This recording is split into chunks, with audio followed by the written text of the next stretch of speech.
രാത്രി നല്ല മഴയായിരുന്നു. അതിനോടനുബന്ധിച്ച് ഞാൻ രാവിലെ തന്നെ ഇങ്ങോട്ട് വരാൻ കാരണം എന്താ ചോദിച്ചാൽ, നമ്മുടെ റിയ ഗ്രാൻഡ് പ്ലാന്റിൽ ഒത്തിരി ഫ്ലവറും കായും പിടിച്ചിട്ടുണ്ടായിരുന്നേ. അപ്പോൾ ഞാൻ ഇന്ന് രാവിലെ നോക്കിയപ്പോൾ ഒന്നും കണ്ടില്ല. 2 ദിവസം മുന്നേ ഞാൻ നോക്കിയപ്പോൾ നല്ലോണം കായ പിടിച്ച് നിൽക്കണ്ടായ നമ്മുടെ റിയോ ഗ്രാൻഡ് പ്ലാന്റിൽ ഇപ്പോൾ കായകളൊന്നും കാണാനില്ല, ഫ്രൂട്ട്സ് ഒന്നും കാണാനില്ല. അപ്പം ഞാൻ ജസ്റ്റ് ഒന്ന് നോക്കി കുറച്ച് നേരം നിന്നപ്പോഴാണ് കാര്യം മനസ്സിലായത്. നമ്മുടെ പറമ്പിലേക്ക് ഒത്തിരി കുഞ്ഞിക്കിളികൾ വരുന്നു, അതൊക്കെ കൊത്തിക്കൊണ്ട് പോകുന്നു. ഒരു ഒരു ഒരു ഒരു റെഡ് കളർ ആകുമ്പോഴേക്കും അത് കൊത്തിക്കൊണ്ട് പോകണം. അപ്പോൾ കായ അതാണ് മിസ്സിങ് എന്ന് ഇപ്പോൾ മനസ്സിലായി. പിന്നെ നേരെ വന്നപ്പോൾ ദേ നമ്മുടെ അബിയു വീണ്ടും ഫ്ലവർ ചെയ്തിട്ടുണ്ട്. ഇത്തവണ ഫ്ലവർ ചെയ്തിട്ട് 2 ആഴ്ചക്കുള്ളിൽ തന്നെ പോയായിരുന്നു. ഫ്ലവറൊക്കെ നല്ലോണം കൊഴിഞ്ഞു പോയായിരുന്നു. പിന്നെ അതേണ്ട രണ്ടാമതും 2 ആഴ്ചയ്ക്ക് ശേഷം വീണ്ടും നല്ലോണം ഫ്ലവർ ചെയ്തിട്ടുണ്ട്. ഇത്തവണെങ്കിലും കായ കിട്ടിയാൽ മതിയായിരുന്നു. ഒരു കായ പിടിച്ചു നിന്ന് കണ്ട സമാധാനമായി. അല്ലാതെ ചുമ്മാ ഫ്ലവർ ചെയ്ത് പോകുമ്പോൾ നമുക്കൊരു ടെൻഷനാണ്. കണ്ടില്ലേ? അപ്പോൾ ഇതാണ് നമ്മുടെ അബിയു പ്ലാന്റ്. നല്ലോണം ഫ്ലവർ ചെയ്തിട്ടുണ്ട് കേട്ടോ. അങ്ങേ അറ്റത്തൊക്കെ നല്ലോണം ഫ്ലവർ ചെയ്തിട്ടുണ്ട്. ഇത്തവണെങ്കിൽ കിട്ടിയാൽ മതിയായിരുന്നു. കിട്ടല്ല, ഒരു കായ പിടിച്ച് കണ്ടാൽ മതി. അതാണ് ഏറ്റവും വലിയ ഭാഗ്യം എന്ന് പറയാൻ. ഒരു കായ പിടിച്ച് കണ്ട സമാധാനമായി. ഇതിലൊക്കെ ഫ്ലവർ ചെയ്തിട്ടുണ്ട്. താഴെയാണ് കൂടുതൽ ഫ്ലവർ ചെയ്തേക്കുന്നത് എനിക്ക് തോന്നുന്നു. മേലേക്ക് പോകണം തോറും ഫ്ലവറിൻ്റെ എണ്ണം കുറയുന്നുണ്ട്. പക്ഷെ താഴെ നല്ല കട്ടയ്ക്ക് തന്നെ ഫ്ലവർ ചെയ്ത് നിൽക്കുന്നുണ്ട്. ഇനി നമുക്ക് അബിയു പ്ലാന്റിൻ്റെ അവിടെ പോകണം. പിന്നെ നമ്മുടെ മൾബറിയുടെ അവിടെ ഞാനൊരു ട്രിക്ക് കാണിച്ചു തരാം കേട്ടോ. ഇതാണ് നമ്മുടെ മൾബറി. കണ്ടില്ലേ? നല്ല വലിപ്പം വയ്ക്കണ ടൈപ്പാണ് കേട്ടോ.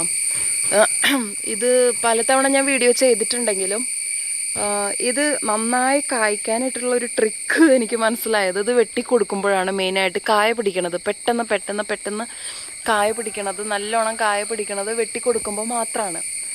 അല്ല, നമ്മളിത് വെട്ടിക്കൊടുക്കാണ്ടിരുന്ന് കഴിഞ്ഞാൽ ഇതിൽ കായൊന്നും പിടിക്കില്ല. അപ്പോൾ വെട്ടിക്കൊടുത്താൽ മാത്രമേ ഇതിൽ വീണ്ടും കായ പിടിക്കുള്ളൂ. അപ്പോൾ ഞാൻ വെട്ടിക്കൊടുത്ത് മാത്രമാണ് നല്ലോണം കായ പിടിച്ചേക്കുന്നത്. ബാക്കി ഒരു സ്ഥലത്തും ഇത് കായ പിടിച്ചിട്ടില്ല. അപ്പോൾ വീട്ടിൽ മൾബറി പ്ലാന്റ് ഒക്കെ ഉണ്ടെങ്കിൽ നിങ്ങൾ വെട്ടിക്കൊടുത്തിട്ട് കായ പിടിക്കാത്തവരുണ്ടെങ്കിൽ ഒന്ന് വെട്ടിക്കൊടുത്ത് നോക്കൂ. 1 ആഴ്ച കൊണ്ട് തന്നെ കായ പിടിക്കും. അപ്പോൾ ഇതൊരു പുതിയ ട്രിക്കായിട്ട് എനിക്ക് തോന്നുന്നു. എനിക്ക് അറിയണവരുണ്ടാവും, ഞാൻ ഇപ്പോഴൊക്കെയാണ് മനസ്സിലാക്കണത് കേട്ടോ. അപ്പോൾ കായ പിടിക്കണില്ല എന്ന് പറയുന്നവർ ഒന്ന് വെട്ടിക്കൊടുത്ത് നോക്കൂ, കായ പിടിച്ചിരിക്കും.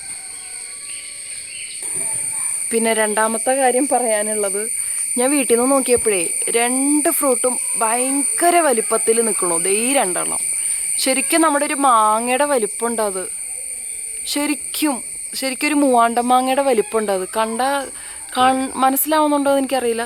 ഭയങ്കര വലിപ്പം. അവിടെ നിന്ന് തന്നെ എൻ്റെ കണ്ണി നേരെ പോയി പെട്ടത് ആ 2 എണ്ണത്തിലാണ്.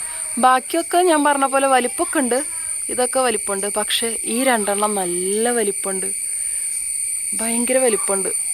അതാണെങ്കിൽ പറിക്കാൻ കിട്ടുന്നുമില്ല. ഇനിയിപ്പോൾ ചേട്ടൻ വന്നിട്ട് വേണം നമുക്കത് പറിക്കാൻ. പഴുത്ത് നിൽക്കുകയാണ്. അപ്പോൾ കിളികൾ കൊണ്ടുപോകുന്നതിന് മുൻപ് നമുക്ക് ആ 2 എണ്ണം കയ്യിലാക്കാം. ബാക്കിയുള്ളത് കിളികൾ 1 2 എണ്ണം കൊത്തിയാലും കുഴപ്പമില്ല. പക്ഷെ അത് കൈക്കലാക്കണം എന്നുണ്ട്. അപ്പം അങ്ങനെ അത് 2 എണ്ണം.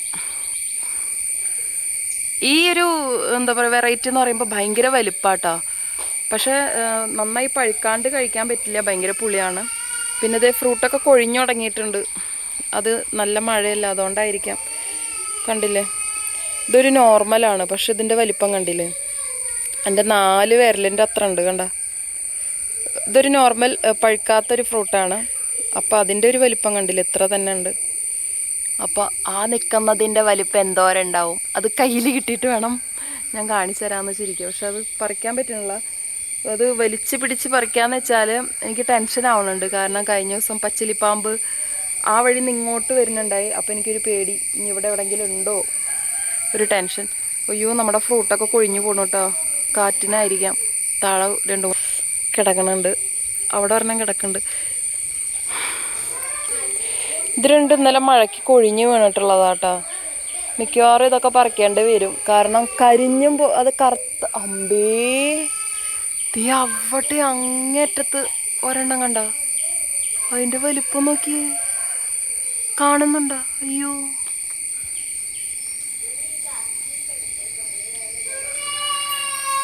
അതിൻ്റെ വലിപ്പം കണ്ട, നല്ല വലിപ്പം ഉണ്ടിട്ടത്. ഇത് എനിക്ക് തോന്നുന്നത് നല്ല വലിപ്പം വയ്ക്കണ വെറൈറ്റി ആണെന്ന് എനിക്ക് മനസ്സിലാവണില്ല. ഞാൻ ആദ്യമായിട്ടാട്ടോ നമ്മുടെ സാധാരണ നോർമൽ റംബൂട്ടാൻ ഇത്രയും വലിപ്പമുള്ളത് കാണുന്നത്. എനിക്ക് അറിഞ്ഞുകൂടാ അതെന്താ സംഭവം. പിന്നെ ഇതാണ് നമ്മുടെ റിയോ ഗ്രാൻഡ് ചെറിയുടെ ഫ്ലവർ കേട്ടോ. ഇതാണ് അതിൻ്റെ ഫ്ലവർ.